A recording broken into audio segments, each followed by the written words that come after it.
Society की जो location है ना उसके डायनेमिक को समझना बहुत ज़रूरी है। इसकी एडवाइस वन लाइनर नहीं बता सकता मैं आप लोग, अगर आप पूरी उसमें 3 मेजर फैक्टर्स हो जाते हैं जिसकी वजह से उसकी प्राइसेस इंक्रीज होती हैं। अस्सलाम वालेकुम, मैं हूं आपका प्रॉपर्टी एडवाइज़र। इस संडे जो मैं प्रॉपर्टी की डीप एनालिसिस लेकर आया हूं वो भी एक कोऑपरेटिव हाउसिंग सोसाइटी है। इससे पहले मैंने कराची बार 25A की डीप एनालिसिस की थी। इस दफ़ा मैं कराची बार 27A की डीप एनालिसिस लेकर आया हूं। Deep analysis means everything, so complete video देखें तो आपका अपना फ़ायदा है। चलें फिर स्टार्ट करते हैं। सोसाइटी की लोकेशन की बात करूं तो सरसैयद चौक मेन गुलजार एजरी रोड पर है। सरसैयद चौक से टूवर्ड जब आप सुलेमान चौक जाते हैं वहां पे नया रिसेंटली 150 फीट रोड बना है, वहां से आप राइट टर्न लेंगे। सुलेमान सोसाइटी ख़त्म होते ही लेफ्ट साइड पर जो सोसाइटी पड़ती है वो कराची बार 27 से है। Society location and society office location दोनों का गूगल लिंक मैंने डिस्क्रिप्शन में डाल दिया है।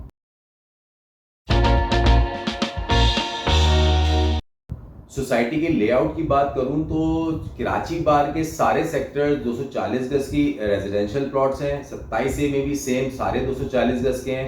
रोड साइड्स अलबत्ता 240 गज की कैटेगरी के हिसाब से मतलब मुनासिब नहीं है। एक ज़माने में शायद 20 फीट 24 फीट की गलियां चल जाती हों, लेकिन इसकी मिनिमम 20 फीट की गली है, 24 है, 36 है और 40 फीट की गलियां हैं।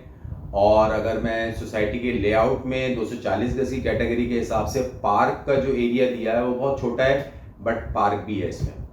डेवलपमेंट की बात करूँ तो सोसाइटी ऑलमोस्ट उतनी डेवलप है जो 7-8 साल पहले जितनी डेवलप थी। करंटली भी वही डेवलपमेंट है, मीन्स वॉल बनी हुई है, गेट बना हुआ है, वाटर सीवरेज का काम हुआ है। इसके अलावा सोसाइटी में और कोई further development in recent years में नहीं हुई है। और अगर यूटिलिटीज़ की बात करूँ तो पानी मौजूद है, के इलेक्ट्रिक और गैस डेफिनेटली मौजूद नहीं है।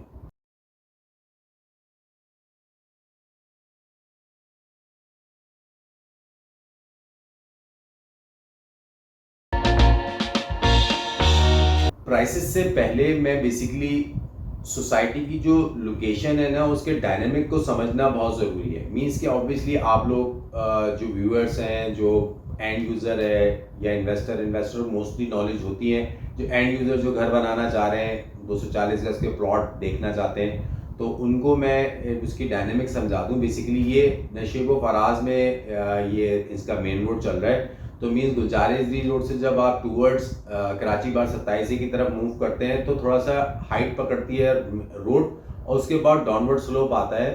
तो सोसाइटी बेसिकली तो वो डाउनवर्ड स्लोपिंग है तो बारिश का पानी ये सब नहीं रुकेगा, बट हार्ड वैसे फिजिकली देखा जाए थोड़ा डिप्रेशन में आता है। मीन सुलेमान की तरफ से अगर सोसाइटी को देखें तो वो थोड़ा सा डाउन साइड नज़र आती है।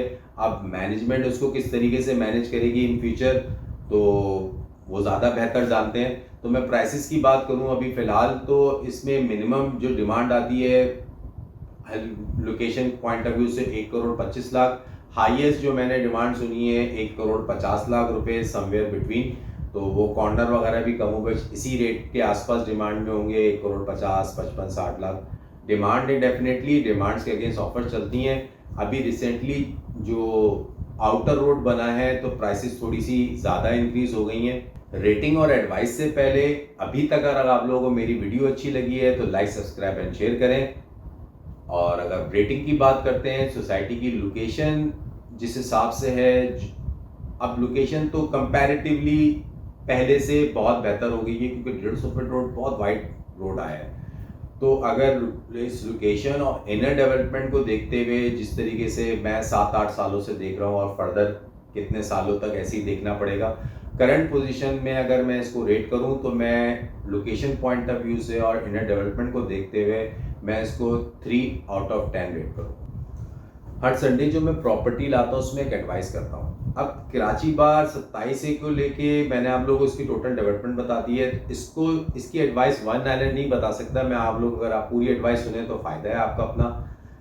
देखें, प्रॉपर्टी जो कोऑपरेटिव सोसाइटीज़ हैं या कोई भी सोसाइटी हो, प्रॉपर्टी हो, उसमें 3 मेजर फैक्टर्स हो जाते हैं जिसकी वजह से उसकी प्राइसेस इंक्रीज होती हैं। पहला factor inner development, second factor outer development, third factor differential. अब सोसाइटी 7-8 सालों से सेम डेवलपमेंट में खड़ी हुई है, कोई मेजर चेंज नहीं आया। आउटर डेवलपमेंट नो डाउट बहुत अच्छी हो चुकी है, मैं आपको वीडियो में दिखा चुका हूँ। और थर्ड फैक्टर जो मैंने आपको बताया डिफरेंशियल, वो डिफरेंशियल भी आता है बेसिकली सराउंडिंग की प्राइसेस को देखकर कंपैरिजन किया जाता है, तो थोड़ी बहुत प्राइसेस उसमें भी इंक्रीज होती हैं। अब स्टेबल रहने के लिए कि प्राइसेस ये जो आ गई हैं इस पे स्टेबल रहें या फर्दर इंक्रीज हो, उसके लिए सोसाइटी की इनर डेवलपमेंट बहुत ज़रूरी होती है। अब 2021 में सेम 27 की बात करूं तो 1 करोड़ 10-15 लाख तक इसके जनरल अच्छी लोकेशन के प्लॉट चले गए थे, लेकिन जब करेक्शन आई तो 60-65 लाख पे रिवर्स हुआ था। सही है, अब मार्केट फिर चल रही है। अब यहाँ पे 1.25 करोड़ की भी डिमांड में आते हैं, 1.5 करोड़ की भी डिमांड में प्लॉट आते हैं। तो माइट भी अगर सोसाइटी की इनर डेवलपमेंट अब फर्दर अब यहाँ से शुरू हो जाती है तो माइट भी प्राइसेस जो है थोड़ी स्टेबल रहें। लेकिन अगर मार्केट में थोड़ा सा करेक्शन आई तो इस तरह अनडेवलप्ड सोसाइटीज़ में मेजर करेक्शन आती है। हर वीडियो में मेरी पूरी कोशिश होती है कि मैक्सिमम जो मेरे पास नॉलेज है मैं फॉरवर्ड करूं। सो मेरी वीडियो अच्छी लगी है तो लाइक सब्सक्राइब एंड शेयर करें। As I always said, your like subscribe and share works as an oxygen for फाफा 360। So please like subscribe and share.